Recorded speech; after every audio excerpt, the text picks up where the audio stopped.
Hello toi! Oh là là, ce que je suis contente de te retrouver sur YouTube pour le coloraton.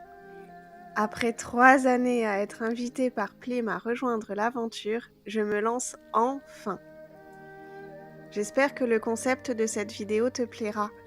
Après avoir préparé mon matériel, je te conterai une petite histoire que j'ai écrite pour l'occasion. Alors, installe-toi bien confortablement et c'est parti! Je commence toujours mes colos en réfléchissant aux couleurs que je vais utiliser. J'ai personnalisé mon nuancier, donc ne te fie pas aux chiffres indiqués.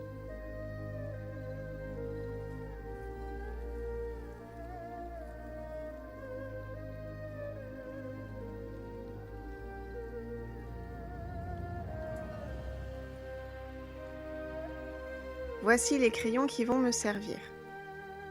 Pour le fond, je sors mes Derwent Inktense 0840, 0100 et 1100. Pour le reste du colo, je prévois d'utiliser les Prismacolor. Mon combo métallique pour les lanternes 1076, 1074, 1070, 1068. Les pages et papillons seront faits avec les couleurs 1028, 1080 et 1083. Pour le bois, je prendrai les teintes 947, 946 et 941. Quant aux fleurs et aux dragons, je pars sur une palette rouge-orangé avec les crayons 934, 925, 923, 922, 918 et 140. Enfin, je prévois de faire des reflets lumineux avec le numéro 1011.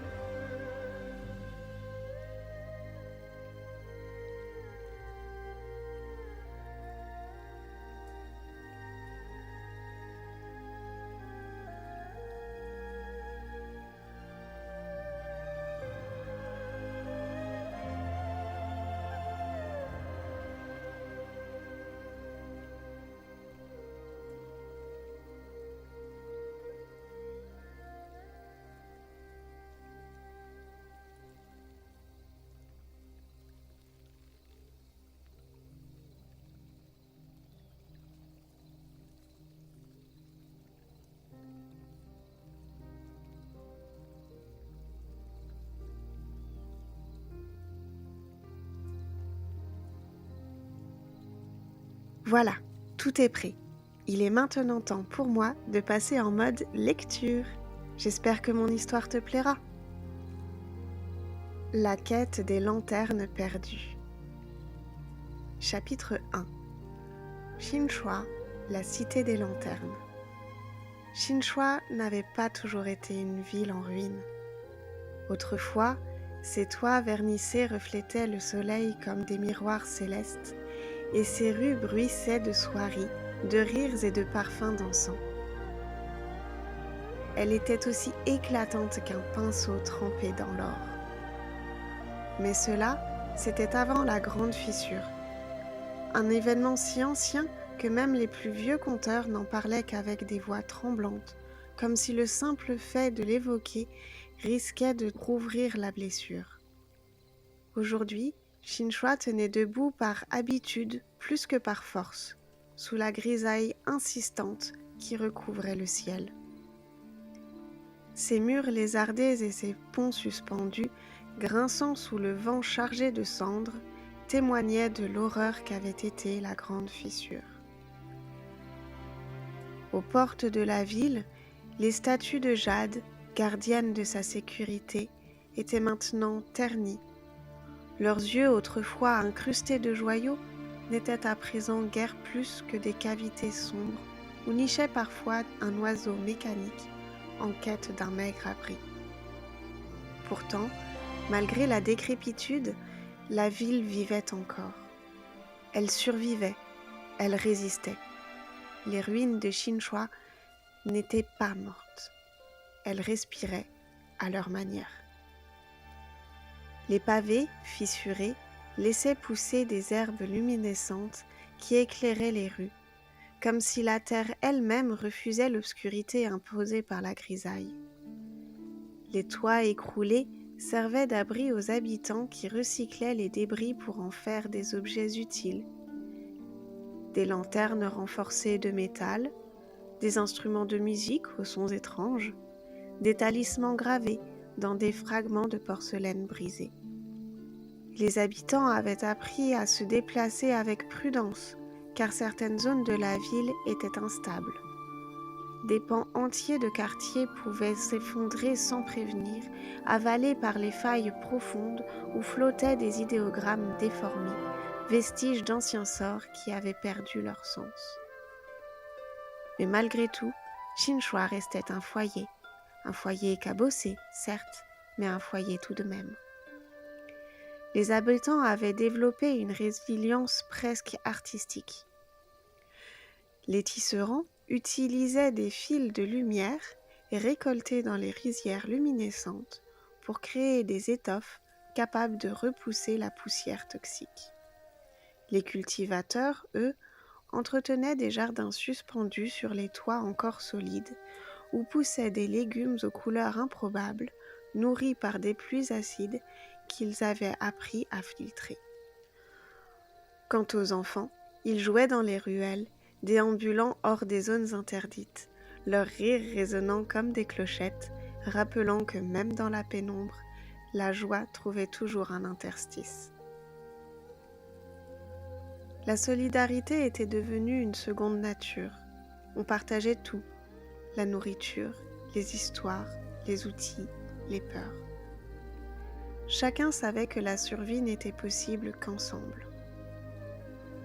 Et au cœur de cette communauté fragile, une tradition tenait tout le monde debout, la fête des lanternes. Elle était le seul moment où Chinchua retrouvait son éclat d'antan. La veille de la fête, les habitants se réunissaient sur la grande place, malgré les colonnes effondrées et les mosaïques ébréchées. Ils apportaient leurs lanternes, chacune unique, façonnée avec ce qu'ils avaient pu trouver, éclats de verre, fragments de métal poli, pétales séchés ou encore bouts de soie rescapés. À la nuit tombée, la ville semblait retenir son souffle. Au premier digne son du gong, les lanternes s'allumaient à l'unisson. Pas grâce à une flamme ordinaire, mais grâce à la lueur interne de chacun. Elle pouvait prendre sa source dans un souvenir heureux, un rêve ou bien une promesse. Ce sont ces émotions fortes qui donnaient aux lanternes leur éclat distinctif, émerveillant l'assemblée. Les lanternes s'élevaient alors dans le ciel, emportant avec elles les espoirs de la cité. Elles montaient si haut qu'on disait qu'elles rejoignaient les ancêtres qui les transformaient en étoiles. Pendant quelques heures, Chinchua n'était plus une ville en ruine. Elle devenait un océan de lumière, un miracle suspendu dans la nuit. C'est alors que l'allégresse s'emparait des habitants. Tous dansaient, chantaient, pleuraient parfois, car la beauté de la fête tenait de sa fragilité. Chacun savait que, dès l'aube, la grise réalité reviendrait. Malgré tout, cette nuit-là, tout semblait à nouveau possible. C'était ainsi que Chinchua survivait, par la lumière, par la mémoire, par la créativité. La ville était un paradoxe vibrant, un lieu brisé mais jamais vaincu, un endroit où les ruines servaient de terreau à l'imagination, un refuge où la fête des lanternes rappelait à tous que même dans les mondes les plus sombres, la lumière pouvait encore naître d'un simple souffle d'espoir. Et c'est précisément cette lumière que le vide allait bientôt chercher à étouffer.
Chapitre 2.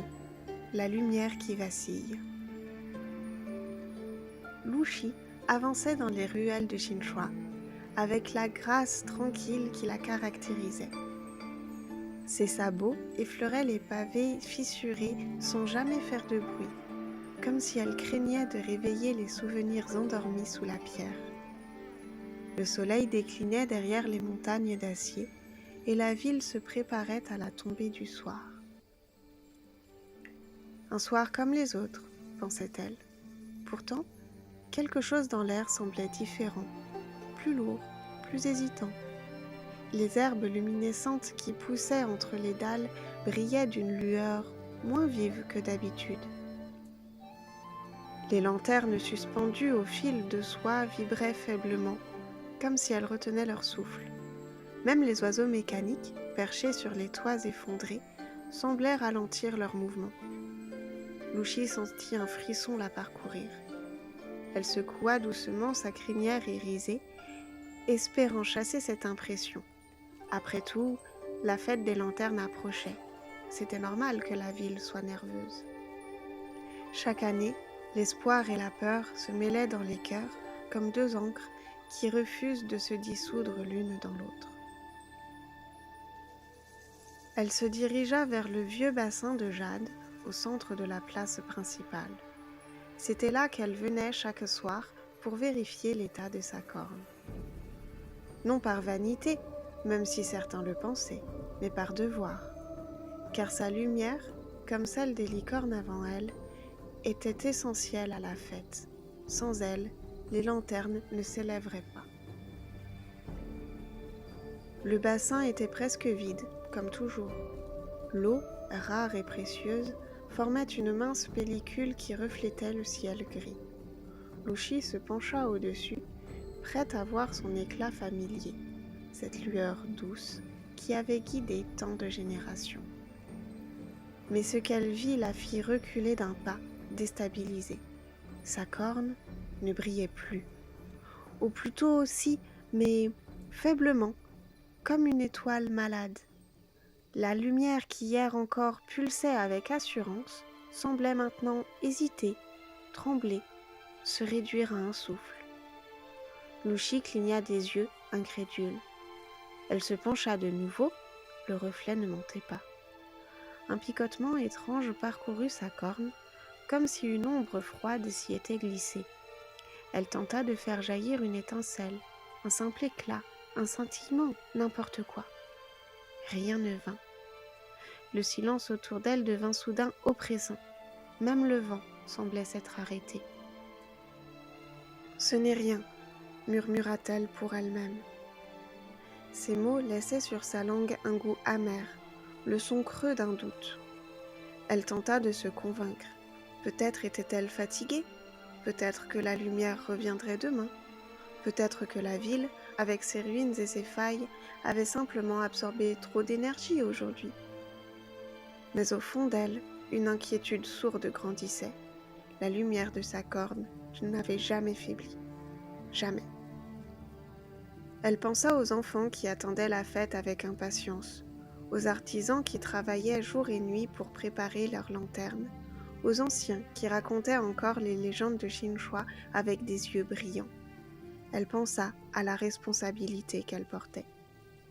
Et pour la première fois, elle se demanda si elle serait à la hauteur. Alors qu'elle s'éloignait du bassin, une ombre passa sur la place. Pas une ombre ordinaire, une ombre blanche. Lushi se retourna brusquement, mais il n'y avait rien. Rien sauf un léger frisson dans l'air, comme si une page invisible venait d'être tournée. Elle sentit son cœur se serrer. Elle ne savait pas encore que le vide avait commencé à s'insinuer dans Shinchua. Elle ne savait pas que les couleurs, les idées et les rêves allaient bientôt vaciller. Elle ne savait pas que sa propre lumière serait la première à en payer le prix. Mais elle savait une chose, quelque chose venait de changer, et ce changement n'avait rien de naturel.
Chapitre 3. Quand le vide respire. Depuis plusieurs jours, d'étranges phénomènes se ressentaient dans l'air de la ville. Ce n'était pas seulement la corne de Louchi qui perdait son éclat, c'était la ville elle-même qui semblait comme s'effacer. Les couleurs des étals du marché avaient perdu leur vivacité. Les herbes lumineuses, habituellement si vives, pulsaient maintenant comme des lucioles mourantes. Même les sons paraissaient étouffés, comme si un voile invisible absorbait bruits et couleurs avant qu'ils ne puissent se déployer. Et surtout, il y avait ce silence. Un silence qui n'était pas l'absence de bruit, mais la présence d'autre chose, une présence blanche, lisse et sans contour, le vide. Louchi traversait la rue des Artisans lorsqu'elle remarqua les premiers symptômes flagrants. Un peintre, assis devant une fresque inachevée, fixait son pinceau, immobile. La peinture sur sa palette avait perdu ses pigments, tous devenus une pâte grisâtre. Son visage, inexpressif, lui donnait des airs de coquille vide. Plus loin, une conteuse récitait une histoire à un groupe d'enfants. Au fil de son récit, ses mots semblaient se dissoudre dans l'air, comme si les phrases refusaient finalement de se former.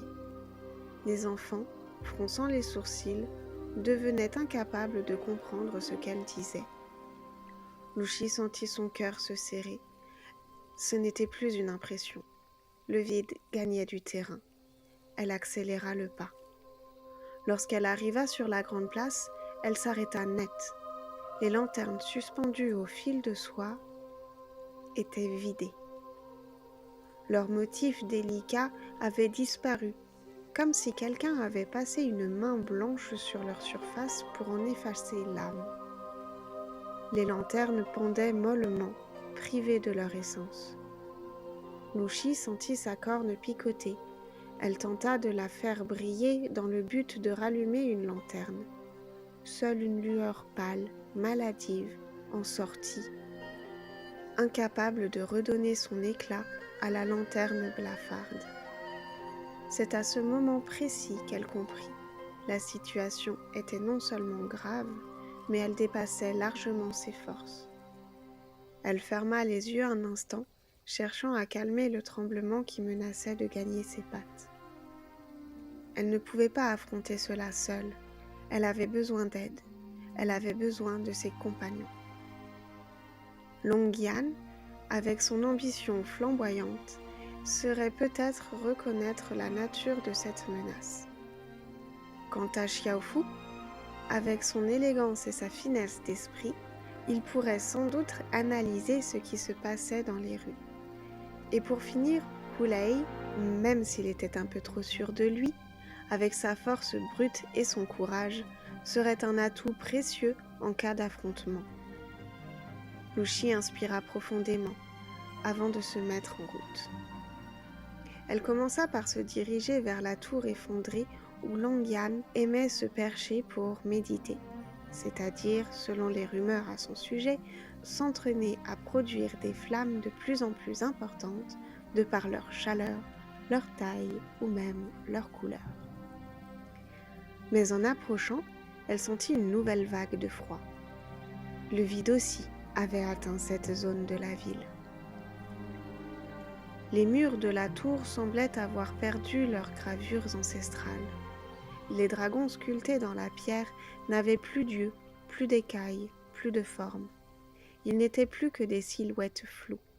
Louchi accéléra. Elle devait atteindre Longyan avant que le vide ne le touche lui aussi. Elle trouva le dragon au sommet, les ailes repliées, le regard tourné vers l'horizon. Il ne rugissait pas, il ne parlait pas, il observait. « Longyan » dit-elle d'une voix tremblante. Il tourna la tête vers elle, ses yeux flamboyants ayant perdu un peu de leur éclat. « Louchi, tu le sens aussi, n'est-ce pas ?» Elle hocha la tête. « Le vide s'étend, je ne peux plus lutter seule. Il faut prévenir Xiaofu et Hu Lei. Nous devons comprendre ce qu'il se passe avant que la fête des lanternes ne soit totalement perdue. Longyan déploya ses ailes, dont les membranes paraissaient déjà moins lumineuses. Allons-y, avant que la ville ne devienne plus qu'un souvenir. Ensemble, ils descendirent de la tour, leurs silhouettes projetant des ombres vacillantes sur les ruines de Chongshui. Le vide les suivait, silencieux, invisible, mais terriblement présent. Lu Shi savait que ce n'était que le début et que la lumière, même vacillante, devait continuer d'avancer.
Chapitre 4. 3 alliés et une ombre. Lu Shi et Longyan avançaient d'un pas rapide à travers les rues de Chongshui. Le vide n'était plus une rumeur. Il respirait, il s'étendait, il avalait. À mesure qu'ils progressaient, les murs perdaient leur couleur, les enseignes leur caractère, et même les odeurs semblaient s'effacer. Le monde devenait terne, comme si quelqu'un s'acharnait à tout gommer sur son passage. Nous devons trouver Xiaofu avant que cette chose ne le touche, dit Lu Shi, la voix serrée. Longyan acquiesça.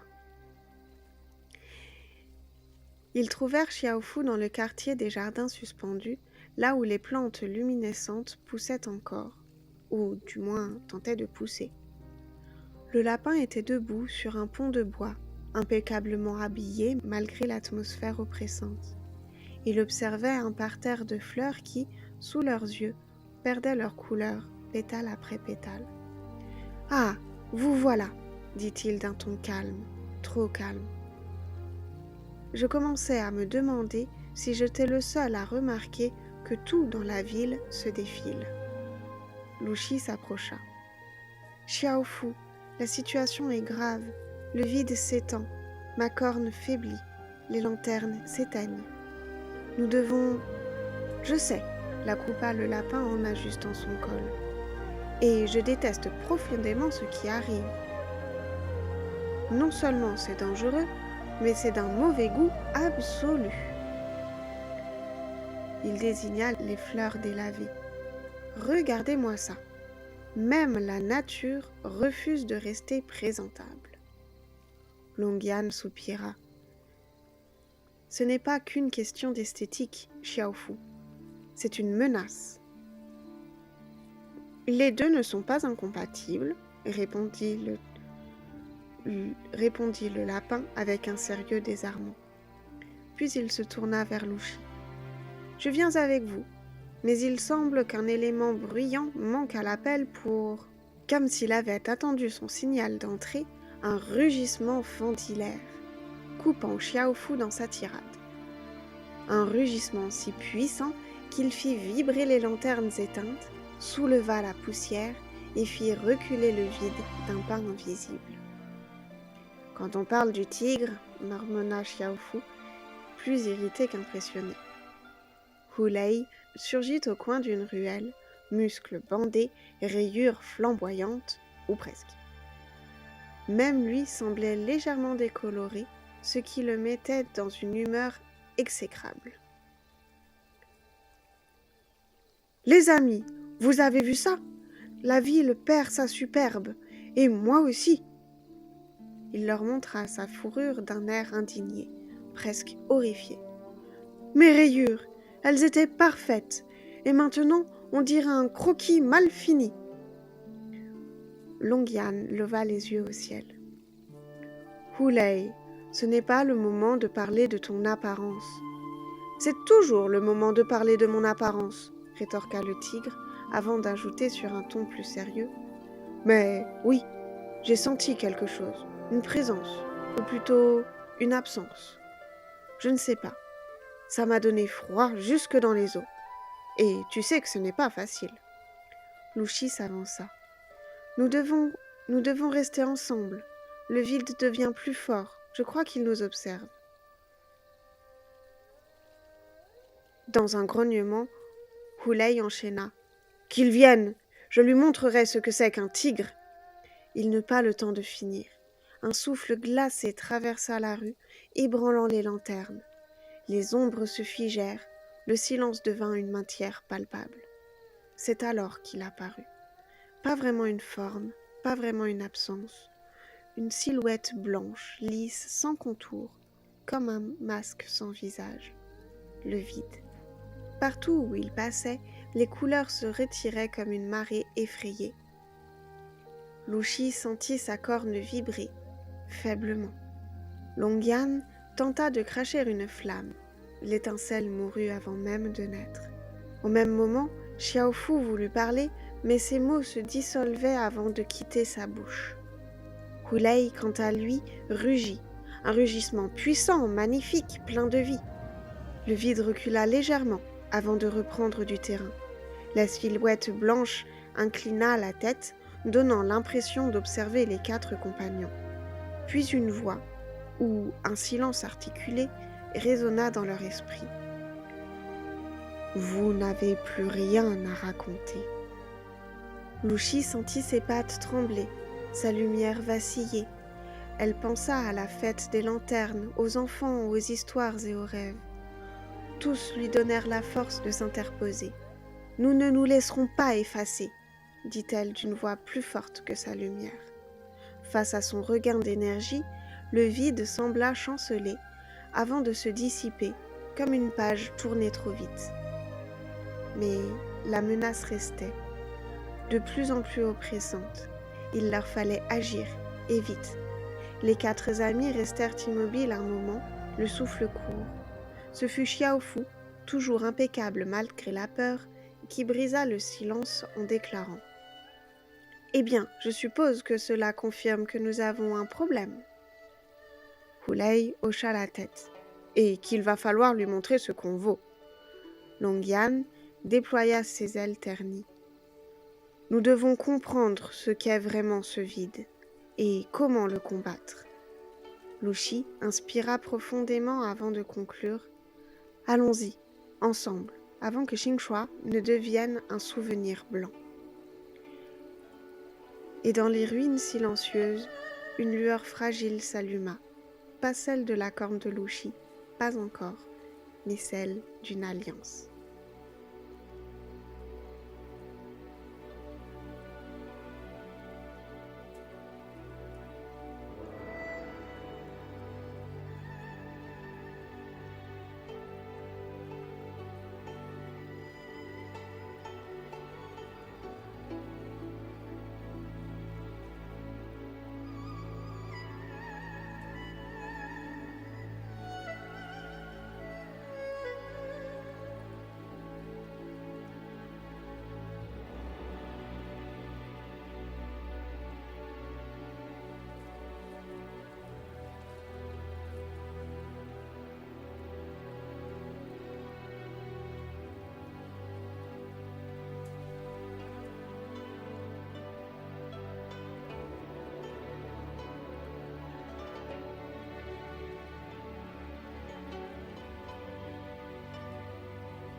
Chapitre 5.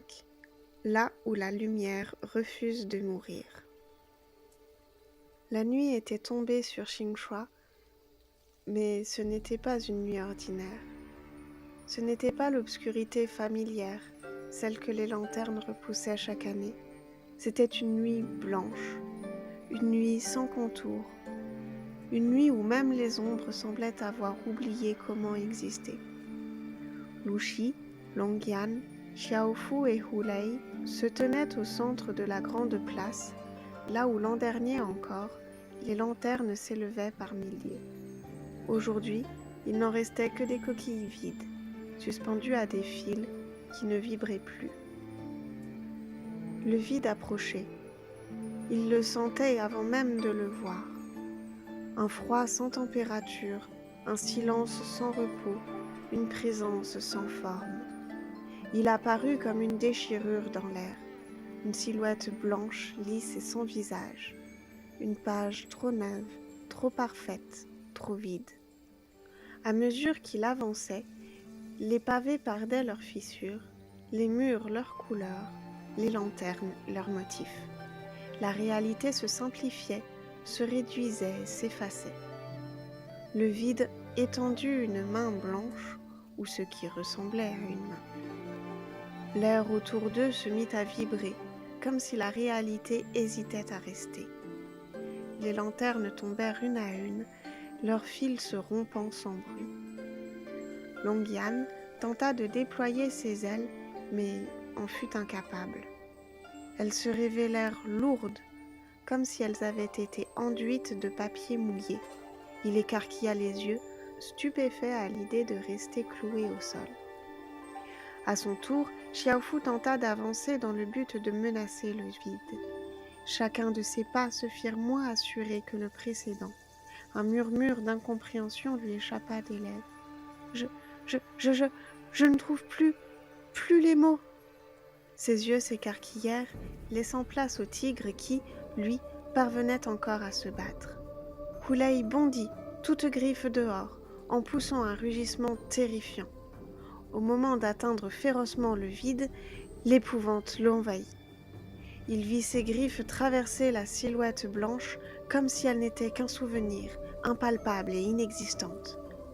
Le tigre retomba lourdement, haletant, comme abasourdi par la vérité qui s'imposait à lui. Le vide se dérobait à son toucher. Il était incapable de le vaincre. Le vide inclina la tête dans leur direction. Sans doute ses yeux, s'il en avait eu, seraient emplis de dédain en cet instant. Horrifiés, ils entendirent une nouvelle fois cette chose s'exprimer dans leur esprit. Vous n'êtes que des fragments, des idées incomplètes, des récits fatigués. Laissez-moi vous effacer. Luxi sentit sa lumière s'éteindre, malgré sa lutte acharnée pour la garder vivante, même à l'état d'une faible lueur. Sa corne s'affadit au point de faire douter de son existence. À bout de force, elle ferma les yeux, et tout devint froid de ténèbres. Dans le noir de ses paupières closes, elle vit quelque chose. Ce n'était ni une vision ni un souvenir, plutôt une sensation. La fête des lanternes, les enfants riaient et jouaient à travers les rues éclairées. Les artisans sculptaient, peignaient, cousaient à travers les ruines. Les anciens racontaient encore des histoires, illuminant les pupilles de leurs auditoires. Elle sentit la main d'un enfant sur son flanc, une main chaude, vivante et pleine d'énergie. Elle rouvrit les yeux, prise d'une impulsion nouvelle. « Nous ne sommes pas des fragments », affirma-t-elle malgré les tremblements dans sa voix. « Nous sommes des histoires, et tant qu'une histoire existe dans le cœur des conteurs et des enfants, elle ne peut être effacée. » Sa corne émit alors une lueur, faible certes, mais réelle. À bas dans la poussière des ruines, Longyan releva la tête à ces mots. Une histoire, oui, et je refuse qu'elle se termine maintenant. une par une, péniblement, ses écailles se mirent à scintiller. À ses côtés, Shuaifu se tenait recroquevillé, le souffle court, entravé par ces mots qui ne voulaient pas prendre forme. L'énergie qui se mouvait parmi eux s'insinua en lui, lui donnant la force d'inspirer profondément. Très bien, si le vide veut nous réduire au silence, marmonna-t-il tout en se redressant péniblement.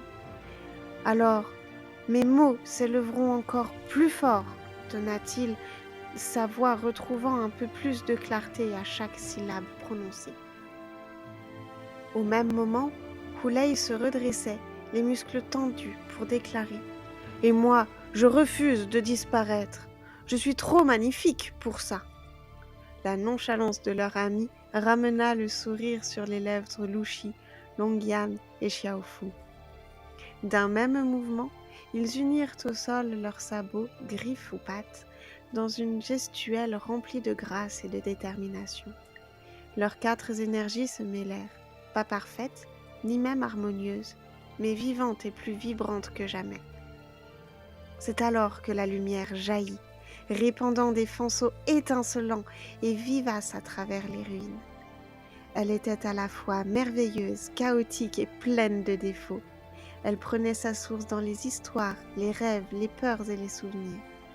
Le vide recula, et pour la première fois, il recula vraiment. Des fissures apparurent sur sa surface blanche, comme si la page parfaite se craquelait. « Impossible !» trembla-t-il. Lushi fit un nouveau pas vers lui. « Tu ne peux pas effacer ce qui vit. » À ces mots, la lumière explosa, révélant l'étendue de sa puissance. Le vide cracha un hurlement mutique, déchirant. Sa silhouette se fragmenta, se dispersa, se dissipa comme une feuille blanche brûlée par une flamme invisible.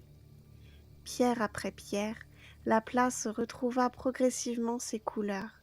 Les lanternes se rallumèrent une à une, baignant la ville dans une ambiance empreinte de chaleur et de réconfort. Les motifs sur les murs reprirent leurs places et formes d'origine. La créativité reprit son territoire à Shinshui. Lushi s'effondra, épuisé, sa corne brillait de nouveau. Sa lumière cependant semblait changer, comme plus profonde, plus juste. Longyan posa sur elle une aile réconfortante, lui montrant que lui aussi avait retrouvé sa superbe. Xiaofu s'assit à ses côtés, tandis que Hulei se coucha, haletant mais souriant. « On l'a fait, » murmura Lushi. « Bien sûr qu'on l'a fait, » répondit fièrement Hulei. « Je suis incroyable, la victoire était assurée. » Xiaofu soupira, lui lançant un regard exaspéré. « N'ouvriras-tu jamais les yeux? Tu n'es rien sans nous. » Longyan tourna sa face vers le ciel où les lanternes reprenaient leur place, et dans la nuit retrouvée, Shinshui respira enfin.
Chapitre 6.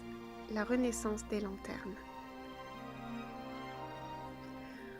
L'aube se levait à peine sur Xinghua, mais la ville semblait encore hésiter à accueillir la lumière. Les ruines fumaient doucement, comme si elles expiraient la dernière trace du vide. Les couleurs, revenues mais encore fragiles, tremblaient sur les murs, les toits, les pavés. Lushi ouvrit les yeux la première. Sa corne brillait encore, palpitante de vie. Elle se redressa difficilement, encore étourdie par l'intensité de l'affrontement. Autour d'elle, Longyan dormait les ailes repliées comme un manteau protecteur. Xiaofu, impeccablement assis malgré la fatigue, avait dû veiller une partie de la nuit. Hulei ronflait bruyamment, comme si le monde entier devait savoir qu'il avait survécu. Lushi sourit face à la scène paisible que lui renvoyaient ses amis. Puis, elle leva les yeux. Les lanternes étaient là, suspendues au-dessus de la place, immobiles et silencieuses, donnant l'impression d'être dans l'attente de quelque chose. Les habitants commencèrent à sortir de leur maison, d'abord timidement, puis avec une curiosité mêlée d'espoir. Ils s'approchaient des lanternes sans oser les toucher, comme si un geste trop brusque pouvait les briser. Elles sont revenues, mais elles ne brillent pas. Est-ce qu'on pourrait encore les allumer ? Une vague de murmures parcourut la foule qui s'amassait de plus en plus nombreuse au cœur de la ville avant de laisser place au silence. Celui-ci était différent de l'absence totale qu'imposait le vide. Ce silence était plein de questions en suspens et de rêves inachevés. Lushi sentit tous les regards se tourner vers elle. Sa corne vibra doucement, émettant un petit rayonnement qui sortit ses amis de leur sommeil. « Alors, on rallume tout ça ?» lança le tigre, sûr de lui malgré les cernes sous ses yeux. Lushi les toisa. « Je ne peux pas les allumer seule, pas cette fois. » Xiaofu hocha la tête, trouvant les mots justes, comme toujours. « Le vide nous a montré quelque chose. La lumière n'est pas un acte solitaire, elle est collective. »« Faisons-le ensemble », décrétèrent-ils en chœur. Ils se placèrent au centre de la place, formant un cercle. Les habitants se rapprochèrent, intrigués. Lushi ferma les yeux. Elle chercha en elle la lumière qui avait repoussé le vide. Cette lumière née de la peur, du courage et de l'amitié. Elle posa un sabot au sol, suivi de la griffe de Longyan, de la patte délicate de Xiaofu et de celle imposante de Luhei. Une pulsation puissante parcourut alors la place. Les lanternes frémirent. Une par une, elles se mirent à vibrer, comme si elles se réveillaient d'un long sommeil. « Maintenant !» murmura Lushi. Elle leva la tête et un rayon jaillit de sa corne, un faisceau comme tissé de 4 lumières. La sienne, celle de Longyan, celle de Xiaofu et celle de Hulei. Le faisceau toucha une première lanterne qui s'alluma, comme si elle se souvenait soudain de ce qu'elle avait été. Une deuxième, puis une troisième lanterne s'allumèrent avant d'être rejoints par toutes les autres. La place entière s'illumina. Les lanternes montèrent dans le ciel lentement, majestueusement, mues par une mémoire ancestrale et collective. Les habitants pleuraient de joie et riaient et se prenaient dans les bras. La fête des lanternes renaissait. Longyan suivait de son regard de braise les lanternes s'élever dans le ciel. « Elles sont plus belles qu'avant », observa-t-il. « Elles portent les cicatrices de la ville, et c'est ce qui les rend uniques », lui expliqua Xiaofu.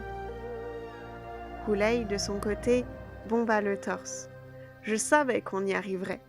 Avec moi dans l'équipe, c'était évident. » Tous rirent doucement, conscients que l'assurance de ce tigre était robuste que toutes les tempêtes. « Ce n'est pas ta force qui ralluma les lanternes, Hulei. » Le tigre cligna des yeux. « Ah bon ? Alors, c'était quoi ? » Lushi leva la tête vers les lanternes qui montaient. C'était nous, tous ensemble. Et pour la première fois depuis longtemps, Xingxua ne se contenta pas de survivre, mais elle recommença à vivre.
Épilogue, là où les histoires recommencent.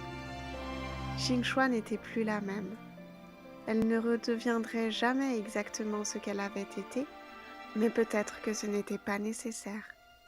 Les ruines portaient encore les cicatrices du vide, des pans de murs trop lisses, des pavés où les couleurs semblaient hésiter, des enseignes dont les motifs avaient été réinventés par la lumière elle-même. Pourtant, la ville respirait, elle vivait, et surtout, elle rêvait de nouveau. Lushi marchait dans les rues au petit matin, sa corne diffusant une lueur douce. Elle savait maintenant que sa lumière n'était pas un ton solitaire, elle était le reflet de ceux qui l'entouraient. Les enfants couraient vers elle, riant, posant leurs mains sur son flanc pour sentir la chaleur de sa magie. « Tu vas rester avec nous pour la prochaine fête des lanternes ?» demanda l'un d'eux. Lushi sourit. « Tant qu'il y aura des histoires à conter, je serai là. » L'ombre protectrice de Longyan les couvrit alors qu'il survolait majestueusement la ville. Il était fier d'étaler à la vue de tous l'éclat retrouvé de ses écailles.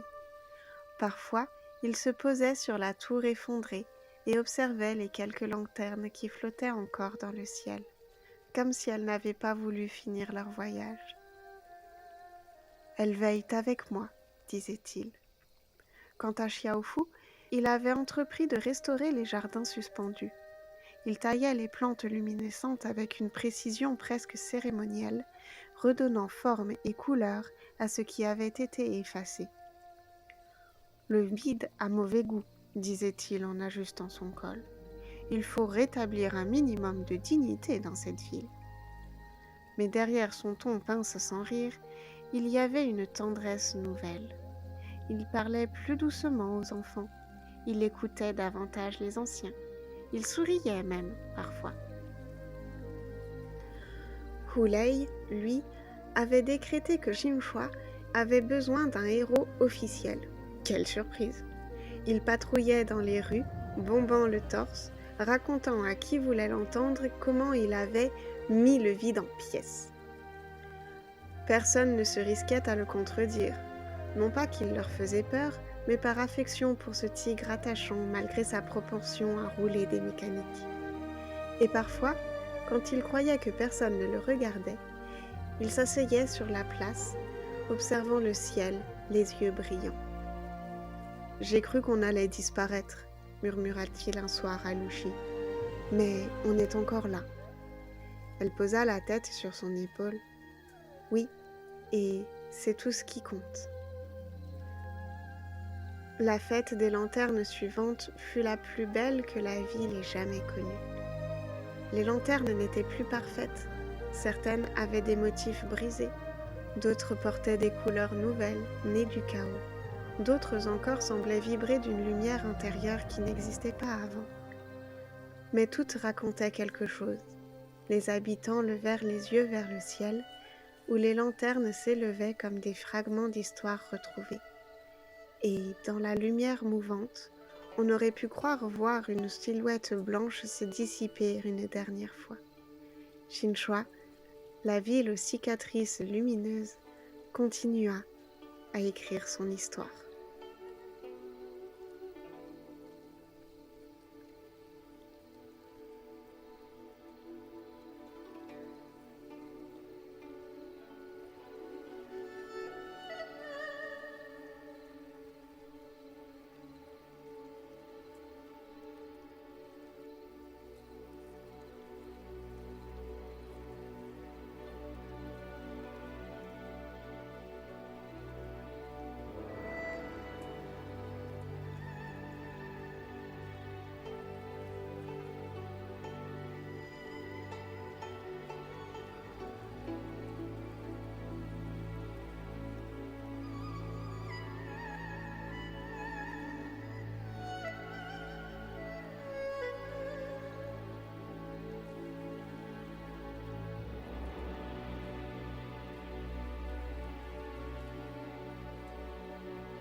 Et voilà, c'est fini. J'espère que cette histoire, cette vidéo t'ont plu et qu'on se retrouvera bientôt pour de nouveaux contenus. Bye bye!